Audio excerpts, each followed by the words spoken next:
Tenemos en la línea telefónica precisamente a Fernando Rodríguez Doval. Él es diputado federal por el Partido Acción Nacional. Diputado, ¿cómo está? Buenas tardes. ¿Qué tal, Carlos? Buenas tardes. Un saludo a ti y a todo el auditorio. Gracias. Oiga, diputado, ¿de verdad el PRI destruyó los cimientos económicos que dejó Felipe Calderón? Pues mira, ahí están los datos. En el caso de la economía, pues no es lo que cada quien opinemos, sino lo que muestran los números. Hace 2 años, cuando salió Felipe Calderón del gobierno de la República, este país estaba creciendo al 4,5%. Este país tenía estabilidad económica, tenía una inflación absolutamente controlada, tenía un peso fuerte frente al dólar, y eso a pesar de que en el año 2008 el mundo vivió la peor crisis económica que se recuerda en la historia. México supo salir avante de esa crisis económica mundial, precisamente con políticas económicas prudentes y que en todo momento pues buscaron garantizar la estabilidad económica. Hoy, 2 años después, lo que nos indican los números es que este país está creciendo a menos de la mitad del año 2012. Lo que nos indican los números es que el dólar está más caro que nunca en su historia. Lo que nos indican los números es que la inflación pues ha superado todas las previsiones también que se habían hecho. Y bueno, pues eso nos muestra que no ha habido un buen manejo económico en estos 2 años, y por eso nosotros, los diputados de Acción Nacional, pues le estamos pidiendo al gobierno federal que rectifique esa política fiscal, esa reforma fiscal que ya lleva 1 año implementada. Ha sido una reforma que ha castigado a los emprendedores, que ha castigado a los pequeños empresarios, y que por lo tanto eso se está traduciendo en menor creación de empleos, en menor desarrollo económico y en general pues una peor situación económica para este país. ¿Esta solución a la problemática se fundamenta, de acuerdo a lo que dice la fracción del PAN, en la reforma fiscal, en corregir la reforma fiscal, o qué otros aspectos se debían de tocar, diputado? Bueno, por supuesto, ese es un aspecto toral. Si tenemos un marco fiscal agresivo contra el que emprende, contra el que invierte, pues eso se traduce automáticamente en menor inversión y por lo tanto en menor crecimiento, en menor creación de empleos. Pero además de eso, pues también hay que tener en cuenta que la política económica de un país pues está sujeta a la política de seguridad y a la política social. Si nosotros tenemos un país con la inseguridad y con la fragilidad del Estado de Derecho que hemos visto en los últimos meses, pues eso obviamente se traduce en desconfianza en el exterior. Por eso tenemos una bolsa mexicana de valores que tuvo en los últimos años de diciembre una caída estrepitosa porque no hay confianza en los inversionistas.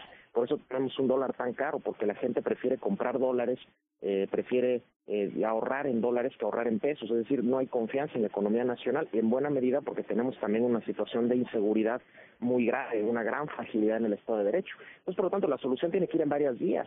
Por supuesto, por un lado, se tiene que tener una política fiscal prudente, una política económica adecuada, pero también tiene que haber una adecuada política de seguridad y tiene que haber una adecuada política que garantice el cumplimiento de la ley y el respeto al Estado de Derecho para que eso precisamente atraiga inversiones. Diputado, mucha gente pregunta en la calle cuando se sabe que el petróleo ha caído a niveles pues, que no se esperaban, a niveles del precio que tenían en 2009, ¿no? Menos de $50 por barril. Y dicen, bueno, si sube el petróleo, pues sube la gasolina. Si baja el petróleo, ¿por qué no baja la gasolina? ¿Qué respuesta se le da a la ciudadanía en esta pregunta? Mira, esta pregunta que haces es muy, muy pertinente, porque nosotros sabíamos desde hace muchos años que a nivel internacional el petróleo estaba dejando de ser un combustible utilizado por las diversas industrias a nivel, insisto, mundial. Por eso nosotros, desde hace por lo menos 15 años, el Partido de Acción Nacional insistió en la necesidad de una reforma energética que buscara aprovechar mientras durara el boom petrolero, pero además ir pensando en fuentes alternativas de este tipo de energía o de este tipo de combustible. Desgraciadamente, en su momento, la reforma energética no se hizo. El PRI, cuando era oposición, sistemáticamente bloqueó cualquier intento de reforma energética promovida por los gobiernos del PAN. Después, finalmente, sí se hizo. La reforma energética se aprobó durante el año pasado. Desde hace un año la constitucional y el año pasado la reforma a la legislación secundaria. Esta reforma energética, por supuesto, fue una buena reforma. Nosotros la apoyamos. Sin embargo, es una reforma que llegó tarde, porque precisamente ya no nos permite aprovechar ese boom petrolero que en su momento existió. Y hoy tenemos un petróleo cada vez más barato, precisamente porque cada vez se utiliza utiliza menos como combustible a nivel internacional, a nivel mundial, y por eso pues dejamos de aprovechar los beneficios que esta reforma hubiera tenido hace 10 años. Hoy, desgraciadamente, a pesar de la buena reforma energética que se hizo, pues ya no nos están sirviendo, o ya no nos van a servir de gran cosa estos beneficios, precisamente porque llegamos tarde a ellos. O sea, esto no podría ocurrir con la actual el entorno económico y la política energética que tenemos, que baje el petróleo y baje la gasolina. ¿Esto en México no se podría dar? Bueno, lo que pasa es que sabemos que los precios del petróleo pues tienen que ver con las dinámicas del mercado internacional, no únicamente es una decisión nacional, pero también eso es cierto, es una pregunta absolutamente pertinente. ¿Por qué, si el precio internacional del barril ha caído a los precios que tenemos, los más bajos desde el año 2009, el gobierno nos sigue recetando prácticamente cada mes un nuevo gasolinazo? Yo creo que esas son explicaciones que tendrá que dar el secretario de Hacienda y, por supuesto, pues será algo que nosotros estaremos insistiendo en el Congreso. Diputado, tomando en cuenta que el 2015 va a ser un año electoral, ¿se arriesgarán los legisladores, no nada más del PAN, de todos los demás partidos, se arriesgarán a tomar las medidas necesarias en materia económica, aunque asuman el costo político de ellas? Pues tenemos que ser responsables y lo tenemos que hacer. En el Partido de Acción Nacional estamos dispuestos a hacerlo, como lo hicimos cuando fuimos gobierno, sin importarnos incluso reveses electorales como el que sufrimos en el año 2009, pero en aquel año había que tomar medidas económicas importantes, precisamente ante la crisis mundial que el país, como parte de un entorno internacional, estaba padeciendo. Y desgraciadamente vemos que este gobierno, el actual gobierno federal priista, pues no quiere tomar esas medidas y parece que sigue premiando y privilegiando la irresponsabilidad. Nosotros vamos a insistir en ello y por supuesto pues con la economía del país no se puede jugar ni se pueden hacer cálculos electorales que van a tener después, meses más tarde, pues efectos negativos en los bolsillos de los mexicanos.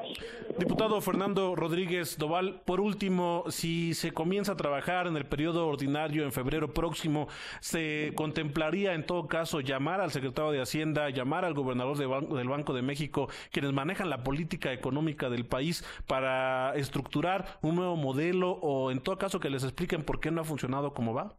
Y por supuesto, nosotros seguramente estaremos solicitando las respectivas comparecencias. Nos debe una explicación el secretario de Hacienda.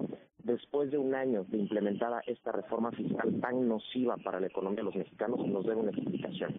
Todo lo que desgraciadamente nosotros profetizamos, si me permites el término, Carlos, hace un año, desgraciadamente todo se ha cumplido.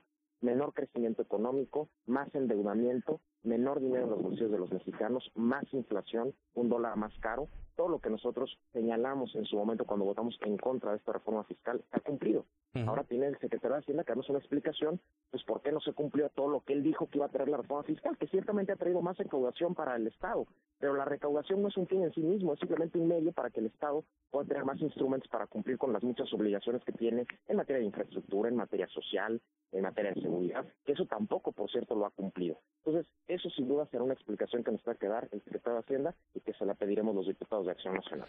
Pues, diputado, reconociendo la labor que pudiesen hacer allá en el ámbito legislativo, es importante y ustedes lo tomarán en cuenta. Hay preocupación en las familias de México, hay preocupación, hay incertidumbre, hay escasez de algunos productos básicos, el aumento al salario mínimo fue de 4.2%, fueron menos de 3 pesos al salario mínimo, es decir, las familias mexicanas necesitan que sus representantes populares trabajen porque la verdad sí hay preocupación en cuanto a la economía. Ojalá y esto se dé en el Congreso de la Unión y si son esas propuestas del PAN, del PRD, de quien vengan, pues sería bueno en beneficio de la sociedad y por ello pues les deseamos suerte para el próximo año, diputado. Así lo haremos, con enorme responsabilidad, como tú bien lo has dicho, pues todos los mexicanos están esperando que haya mayor prosperidad en su bolsillo, algo que no ha ocurrido en estos 2 años, y más allá de colores partidistas, los diputados deberemos trabajar en ello. Diputado Fernando Rodríguez Doval, pues feliz año nuevo, ojalá que este año haya sido pues productivo y nos estaremos escuchando el próximo año porque habrá mucha información de la cual hablar. Que tenga buena tarde. Gracias, Carlos. Igual para ti, para todo el auditorio, los mejores deseos para el nuevo año. Buenas tardes. Gracias al diputado Fernando Rodríguez Doval.